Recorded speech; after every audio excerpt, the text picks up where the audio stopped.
Welcome to the Ghostly Chronicles, The Unseen Passenger. Late one foggy night, a taxi driver named Jake was finishing his shift, eager to return home.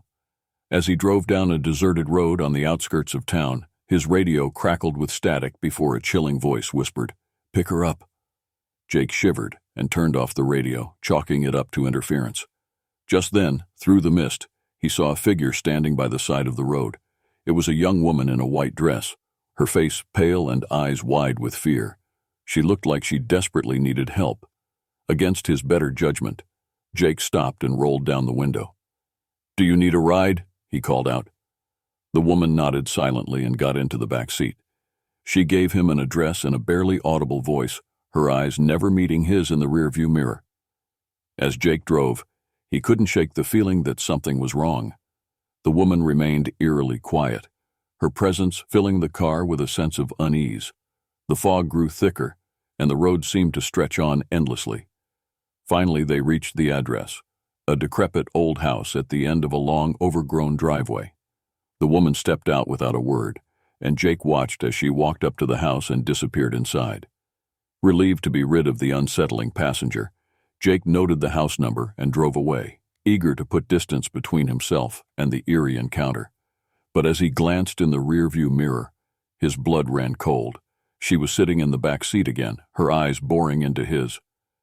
Panicking, Jake swerved to the side of the road and stopped. He turned around, but the back seat was empty. Trembling, he sped back to town and headed straight to the police station. Breathless and frantic, Jake recounted his story to the officer on duty. The officer's face grew pale as he listened. "That house has been abandoned for years," he said. "A young woman was murdered there a decade ago. Locals say her spirit still haunts the place, trying to find her way home." Jake felt a chill run down his spine. He knew what he had to do. He drove back to the house, determined to lay the spirit to rest. As he approached, the fog thickened and the air grew colder. He parked and walked up to the door, heart pounding. Inside, the house was dark and silent, filled with an oppressive sense of sorrow. Jake called out softly, "I'm here to help you. Show me what you need." The room grew colder, and a faint light appeared, guiding Jake to a small hidden room beneath the stairs. Inside, he found an old dusty diary and a locket. The diary detailed the life of the young woman named Emily and the tragic events leading to her murder. The locket contained a picture of Emily and a note from her family. Suddenly, Jake felt a cold hand on his shoulder. He turned to see Emily's spirit, her eyes filled with sadness. She pointed to the locket and then to a patch of ground just outside the house.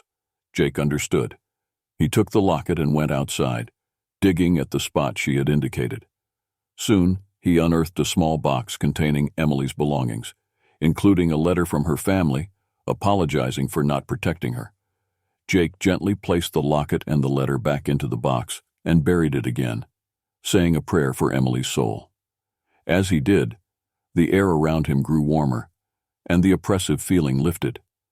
He looked up to see Emily's spirit, now smiling, before she faded away into the night. Jake returned to his taxi, feeling a sense of peace.